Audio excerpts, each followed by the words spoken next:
அஸ்ஸலாமு அலைக்கும். Welcome to மைமா மிஸ் கிச்சன். கொஞ்ச நாளாக பார்த்திங்கன்னா ஃபோனில் வந்து கொஞ்சம் அப்லோடு ப்ராப்ளமாக இருந்தது. அதனால் வீடியோ எதுவும் போடலை. இப்போ எல்லாமே அல்ஹம்துலில்லாஹ் சரியாயிடுச்சு. அதனால் இன்றைக்கி வந்து சண்டே அன்றைக்கி நான் பண்ணியிருந்தேன் லஞ்ச் ரெசிபி வந்து பார்க்க போகிறீங்க. சண்டே அன்றைக்கி மட்டன் கீ ரைஸ் எதுவும் பண்ணல, காய்கறி எல்லாம் போட்டு சைவ சாப்பாடு எப்படி பண்ணேன் அப்படின்னு பார்த்துடலாம்.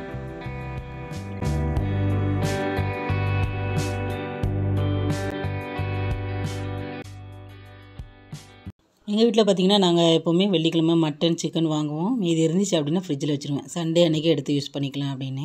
ஆனால் வெள்ளிக்கிழமை பார்த்திங்கன்னா பிரியாணி சிக்கன் ஃப்ரை பண்ணி எல்லாமே காலியாகிடுச்சு. அதனால் சண்டே அன்றைக்கி சைவ சாப்பாடு சாப்பிட்லாம் அப்படின்னு தோணுச்சு. அதனால் கடைக்கு போய் காய்கறி எல்லாம் வாங்கிட்டு வந்துட்டேன். ஸோ இங்கே வந்து எல்லாமே ரெடி பண்ணி வச்சுட்டேன். சாம்பார், அவியல், அப்புறம் பொரியல் வைக்க போகிறேன். அவியலுக்கு வந்து வாழைக்காய் இல்லை, அதனால் கத்திரிக்காய், முருங்கைக்காய், மாங்காய், கேரட்டு, பீன்ஸு, வாழைக்காய்க்கு பதிலாக உருளைக்கிழங்கு எடுத்திருக்கேன். அவியலுக்கு வந்து தேங்காய் ஊற்றணும். அது கூட பச்சை மிளகாய் அரைச்சி வச்சுருக்கேன், ஒரு 10 பல் பூண்டும் அரைச்சி வச்சுருக்கேன். பொரியல் பண்ணுறதுக்கு கேரட்டும் கோஸும் எடுத்து வச்சுருக்கேன், நல்லா துருவி வச்சுருக்கேன். அதுக்கு வந்து கடலைப்பருப்பு வேக வச்சு போடலாம். நான் வந்து துவரம்பருப்பு வறுத்து வேக வச்சுருக்கேன். அதுக்குமே பார்த்திங்கன்னா தேங்காய், பச்சை மிளகாய், சீரகம் போட்டு பூண்டு போட்டு கொஞ்சம் தேங்காய் அரைச்சி வச்சுருக்கேன். சாம்பாருக்கு வந்து முள்ளங்கி போட்டு பண்ணணுன்னு பார்த்தேன், முள்ளங்கி கிடைக்கல. அதனால் கத்திரிக்காய், முருங்கைக்காய் இருந்துச்சு, அதையே எடுத்து வச்சுட்டேன். அதுக்கப்புறம் சாம்பாருக்கு தேவையானது எடுத்திருக்கேன். தயிர் எடுத்து வச்சுருக்கேன். அவியலுக்கு வந்து நல்லா புளிச்ச தயிர் ஊற்றினா நல்லாயிருக்கும். ஸோ அதனால் எல்லாமே இங்கே ரெடி பண்ணி எடுத்து வச்சுருக்கேன். சோறு வந்து பார்த்திங்கன்னா ஒரு பக்கம் ரெடி ஆகிட்டுருக்கு. அதுக்கப்புறம் வந்து சாம்பாருக்கு பருப்பும் வந்து வேக வச்சுட்டேன். ஸோ இது முடிகிறதுக்குள்ளே வந்து சாம்பார் வந்து ரெடி பண்ணிடலாம். சைவ சாப்பாடுக்கு பார்த்திங்கன்னா 2 பொருள் வந்து முக்கியமாக போடுவேன். ஒன்று வந்து தேங்காய் எண்ணெயிலே தான் ஃபுல்லாக தாளிப்பேன். அதான் பார்த்திங்கன்னா சைவ சாப்பாடுக்கு நல்ல வாசமாக இருக்கும். இன்னொன்று தேங்காய் வந்து நிறைய போடணும். அவியல் பொரியல் எல்லாத்துக்குமே தேங்காய் கொஞ்சம் அதிகமாக சேர்த்தோம் அப்படின்னா டேஸ்ட்டு ரொம்பவே நல்லாயிருக்கும். சாம்பாருக்கு மட்டும் நான் வந்து தேங்காய் போட மாட்டேன்.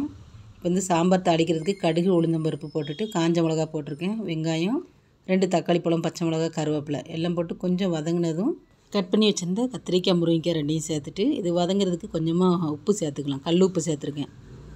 இது ஒரு 5 நிமிஷம் நல்லா வதங்கினதுக்கப்புறமா அடுத்து என்ன பொருள் சேர்க்கலான்னு பார்த்துடலாம். இது வதங்கிறதுக்கு இடையில பார்த்திங்கன்னா சோறுமே பார்த்திங்கன்னா நல்லா வெந்து வந்துருச்சு. அதனால் அதை வடிச்சிட்டு அதுக்கப்புறம் வந்து சாம்பாருக்கு வந்து மசாலா சேர்த்துட்டேன். குழம்பு மசாலா தூள் தான் சேர்த்துருக்கேன், தனி சாம்பார் பொடி நான் எதுவுமே சேர்க்க மாட்டேன். கறி குழம்புக்கு தனியாக, அதுக்கப்புறம் வந்து மீன் குழம்பு, புளி குழம்புக்கு தனியாக நான் மசாலா இருப்பேன். அந்த மசாலா தான் இன்றைக்கி சாம்பாருக்கு சேர்த்துருக்கேன். கூடவே ஒரு 1/2 டீஸ்பூன் அளவுக்கு மிளகாய்த்தூள் சேர்த்துருக்கேன் காரத்துக்கு. இப்போ ஒரு 2 டம்ளர் தண்ணி ஊற்றிட்டு கத்திரிக்காய், முருங்கைக்காய் நல்லா மசாலாவோடு சேர்த்து நல்லா வேகணும். ஒரு 10 நிமிஷம் ஆகட்டும். சாம்பார் ரெடி ஆகிறதுக்கு எப்படின்னு ஒரு 1/2 மணி நேரம் ஆகும். அதுக்கு இடையில் வந்து பொரியல் பண்ணிடலாம் அப்படின்னு அதுக்கு எல்லாமே எடுத்து வச்சுருக்கேன். கேரட் கோஸ் பொரியல் தான் ஃபஸ்ட்டு பண்ண போகிறேன், கடைசியாக தான் அவியல் பண்ண போகிறேன். இந்த பொரியலுக்கு வந்து தேங்காய் எண்ணெய் சேர்த்துருக்கேன். நல்ல 2 டேபிள் ஸ்பூன் அளவுக்கு தேங்காய் எண்ணெய் சூடானதுக்கப்புறமா கடுகு, உளுந்தம்பருப்பு, கொஞ்சமாக சீரகம் நல்லா பொரிஞ்சதும் நிறைய வெங்காயம் கட் பண்ணி வச்சுருக்கேன். முக்கியமாக வெங்காயம் வந்து பொரியலுக்கு அவியலுக்குலாம் நிறைய சேர்த்தோம் அப்படின்னா தான் நல்லாயிருக்கும். அதனால் 2 கைப்பிடி அளவுக்கு பல்லாரி வந்து கட் பண்ணி வச்சுருந்தேன். அது கொஞ்சமாக கருவேப்பிலை, அப்புறம் காஞ்ச மிளகா வந்து 1 தான் சேர்த்துருக்கேன். இது வந்து நல்லா பொரிஞ்சு வரும்போது ஸ்மெல் வந்து ரொம்பவே நல்லாயிருக்கும் பொரியலுக்கு. அதனால் ஒரே ஒரு காஞ்ச மிளகா சேர்த்துருக்கேன். ஏன்னா பச்சை மிளகா வந்து தேங்காயோட அரைச்சிருக்கேன் காரத்துக்கு, ரொம்ப காரமாயிட்டுனா நல்லா இருக்காது. இப்போ வந்து துருவி வச்சுருந்த கேரட்டு, கோஸு ரெண்டையும் போட்டுட்டு இதுக்கு தேவையான உப்பு சேர்த்துட்டு இது வந்து ஒரு 10 நிமிஷம் நல்லா வதங்கணும். அதனால் சிம்மில் வச்சுட்டு இதை ஃபஸ்ட்டு வேக வச்சு எடுத்துக்கிறேன். கேரட், முட்டைக்கோஸ் வந்து கொஞ்சம் பெரிய சைஸாக கட் பண்ணிட்டேன் அப்படின்னா எப்படியும் ஒரு 1/4 டம்ளர் தண்ணி ஊற்றி வேக வைப்பேன், சீக்கிரம் வேகணும் அப்படின்னு. இன்றைக்கி வந்து துருவினதுனால தண்ணி ஊற்ற வேண்டிய அவசியமே இல்லை. சிம்மில் வச்சுட்டோம் அப்படின்னாலே சீக்கிரம் ரெடி ஆயிரும். சாம்பாருக்கு சேர்த்துருந்த காய்கறி எல்லாமே வதங்கிடுச்சு. இப்போ இதில் வந்து புளி இன்னும் ஊற்றலை, அதனால் கொஞ்சமாக புளி கரைச்சி வச்சுருந்தேன். அதையும் சேர்த்துட்டு ஒரு 5 நிமிஷம் கொதிச்சதுக்கப்புறமா வேக வச்சுருந்த பருப்பு சேர்த்துக்கலாம். அதுக்கிடையில் பார்த்திங்கன்னா கேரட்டும் முட்டைக்கோஸும் வந்து இங்கே ரெடி ஆயிடுச்சு.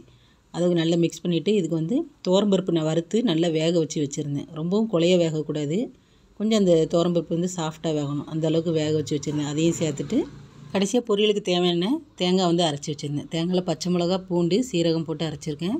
இது சேர்த்து வந்து பார்த்திங்கன்னா அடுப்பை உடனே ஆஃப் பண்ணிடணும். திரும்ப சிம்லேயே வச்சு நம்ம மிக்ஸ் பண்ணிகிட்டே இருந்தோம் அப்படின்னா அதோடய டேஸ்ட் போயிடும்.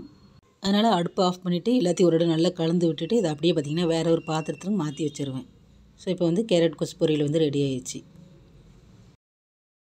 இப்போ வந்து சாம்பாருக்கு பார்த்திங்கன்னா புளி ஊற்றியாச்சு. அதை நல்லா கொதிச்சதுக்கப்புறமா துவரம்பருப்பு வந்து வேக வச்சு வச்சுருந்தேன். இதில் வந்து கொஞ்சம் மஞ்சத்தூள், உப்பு, அதுக்கப்புறம் காய்பொடி சேர்த்து வேக வச்சுருந்தேன். அதையும் சேர்த்துட்டு லாஸ்ட்டாக ஒரு கைப்பிடி அளவுக்கு கொத்தமல்லி இலை, அப்போ தான் பார்த்திங்கன்னா சாம்பார் நல்லா வாசமாக இருக்கும். அதையும் சேர்த்துட்டு ஒரு 2 டேபிள் ஸ்பூன் அளவுக்கு நெய் சேர்த்துருவேன். சேர்த்து ஒரு 10 நிமிஷம் சிம்மில் வச்சுட்டோம் அப்படின்னா சாம்பார் ரெடி ஆயிரும்.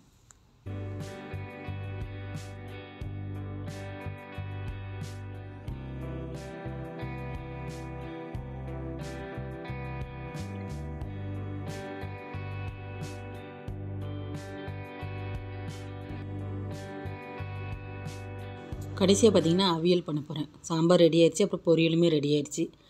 அவியலுக்கு வந்து கொஞ்சம் காய்கறிலாம் பெருசாக கட் பண்ணணும். நான் வந்து கேரட்டு, பீன்ஸு, முருங்கைக்காய், கத்திரிக்காய், வாழைக்காய்க்கு பதிலாக உருளைக்கிழங்கு சேர்த்துருக்கேன். அப்புறம் மாங்காய் கண்டிப்பாக சேர்க்கணும், அப்போ தான் நல்லாயிருக்கும்.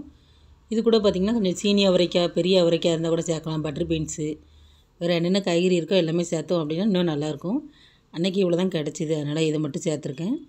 இப்போ காய்கறிலாம் ஃபஸ்ட்டு வேக வச்சுக்கலாம். அதுக்கு கொஞ்சமாக தேவையான அளவு உப்பும் 1 டம்ளர் தண்ணி ஊற்றிருக்கேன். காய்கறி எல்லாம் நல்லா வெந்ததுக்கப்புறமா அரைச்சி வச்சுருந்து தேங்காய் சேர்க்கணும். தேங்காயில் வந்து காரத்துக்கு ஒரு 3 பச்சை மிளகாய் சேர்த்துருக்கேன். பூண்டு சேர்த்து அரைக்கல, ஏன்னா அவியலுக்கு எப்போவுமே கடைசியாக தாளித்தோம் அப்படின்னா தான் நல்லாயிருக்கும். தாளிக்கும் போது பூண்டு சேர்த்து வதக்கலாம் அப்படின்னு பூண்டை வந்து கொஞ்சம் 1 2 நான் தட்டி வச்சுருக்கேன். இப்போ வந்து அவியலுக்கு தேங்காய் சேர்த்தாச்சு. கடைசியாக வந்து புளிச்ச தயிர் ஒரு 3 கரண்டி அளவுக்கு சேர்த்துருக்கேன். இந்த அவியலுக்கு இப்போ கடைசியாக தாளித்து ஊற்றணும். தாளிக்கிறதுக்கு வந்து தேங்காய் எண்ணெய் தான் எடுத்திருக்கேன். சாம்பாருக்கு, அதுக்கப்புறம் வந்து பொரியல், அவியல் இது எல்லாத்துக்குமே பார்த்திங்கன்னா தேங்காய் எண்ணெய் தான் யூஸ் பண்ணுறேன். அப்போ தான் இந்த சைவ சாப்பாடு சாப்பிடும்போது இந்த டேஸ்ட் எல்லாமே ரொம்ப நல்லாயிருக்கும். அதனால் தேங்காய் எண்ணெய் சூடானதும் கடுகு, உளுந்தம்பருப்பு, சீரகம் சேர்த்துருக்கேன். இது கூட வந்து ஒரு 10 பல்லு பூண்டை வந்து 1 2 தட்டி வச்சுருந்தேன் இல்லையா, அதையும் சேர்த்து கொஞ்சம் பொரிஞ்சதும் வெங்காயம் சேர்த்துக்கலாம். 2 கைப்பிடி அளவுக்கு வெங்காயம், அது கூடவே கருவேப்பிலை. காய்ப்பொடி வந்து ஒரு 1/2 டீஸ்பூன் அளவு சேர்த்துருக்கேன். ஏன்னா அவியலுக்கு வந்து வாழைக்காய் இல்லைன்னா உருளைக்கிழங்கு சேர்ப்பாங்க, ரெண்டுமே வாய்வு தான். அதனால் பூண்டும் காயப்பொடியுமே சேர்த்துருக்கேன். எல்லாம் நல்லா பொரிஞ்சு கலர் மாறினதும் அவியலுக்கு ஊற்றிட்டு அப்படியே நல்லா மிக்ஸ் பண்ணி விட வேண்டியதான். இது வந்து இப்போ கொஞ்சம் தண்ணியாக இருக்குது, ஏன்னா கொஞ்சம் தயிர் ஊற்றிருக்கோம் அப்படின்றதுனால தண்ணி விட்டு வரும். அப்படியே 2 நிமிஷம் சிம்மில் வச்சுட்டோம் அப்படின்னா கொஞ்சம் கெட்டியாகி வந்துடும். ஸோ அவியலும் ரெடி ஆயிடுச்சு. கடைசியாக பண்ண போகிறது பார்த்திங்கன்னா அப்பளம் பொரிக்கணும்.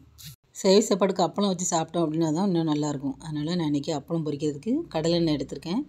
தேங்காய் எண்ணெய் யூஸ் பண்ணி பொரித்தோம் அப்படின்னா இன்னும் நல்லா வாசமாக இருக்கும். ஏன்னா தேங்காய் எண்ணெய் வந்து சாம்பார், அவியல், பொரியல் எல்லாத்துக்குமே காலி ஆயிடுச்சு. அதனால் கடலை எண்ணெய் யூஸ் பண்ணி தான் நான் இன்றைக்கி அப்பளம் பொரிச்சிருக்கேன். எனக்கு வந்து சைவ சாப்பாடு அப்படின்னா ரொம்ப பிடிக்கும். ஊருக்கு போயிட்டோம் அப்படின்னா கடையில் வாங்கிடுவேன், இல்லைன்னா வீட்டிலே எங்கள் அம்மா பண்ணிடுவாங்க. இது கூட கடைசியாக வந்து பாயாசம் பண்ணிடுவாங்க, அது நல்லாயிருக்கும். இன்றைக்கி எனக்கு டைம் இல்லை அப்படிங்கிறதுனால நான் வந்து பாயாசம் மட்டும் வைக்கலை. மற்றபடி எனக்கு பிடிச்ச மாதிரி சாம்பார் வச்சுருக்கேன், கேரட் முட்டைக்கோஸ் பொரியல், அவியல் வச்சுருக்கேன், அப்பளம். இன்றைக்கி சைவ சாப்பாடு சாப்பிடும் போல் இருந்துச்சு, அதனால் நான் இன்றைக்கி அல்ஹம்துலில்லாஹ் ரெடி பண்ணிட்டேன். கடையில் இது வரைக்கும் பார்த்திங்கன்னா பெங்களூரில் நான் சாப்பிட்ருக்கேன், ஆனால் இந்தளவுக்கு டேஸ்ட் இருக்காது. எனக்கு பிடிச்ச மாதிரி இன்றைக்கி சைவ சாப்பாடு பார்த்திங்கன்னா ஒரு 1 1/2 ஹவர் ஆகிடுச்சி சமையல் பண்ணுறதுக்கு. இருந்தாலும் அல்ஹம்துலில்லாஹ் டேஸ்ட் எல்லாமே ரொம்ப நல்லா இருந்துச்சு. இன்றைக்கி இந்த வீடியோ உங்களுக்கு பிடிச்சிருந்துச்சி அப்படின்னா லைக் பண்ணிட்டு சேனல் சப்ஸ்கிரைப் பண்ணி வச்சுக்கோங்க. இன்ஷாஅல்லாஹ் நிறைய வீடியோ வந்து வெயிட்டிங்கில் இருக்குது. ஸோ அது எல்லாம் பார்த்திங்கன்னா அடுத்தடுத்து நான் வந்து அப்லோட் பண்ணுறேன். வீடியோ பிடிச்சிருந்துச்சின்னா லைக் பண்ணிட்டு சேனலை சப்ஸ்கிரைப் பண்ணி வச்சுக்கோங்க. நெக்ஸ்ட் வேறு ஒரு வீடியோவில் பார்க்கலாம். தேங்க்ஸ் ஃபார் வாட்சிங். அஸ்ஸலாமு அலைக்கும்.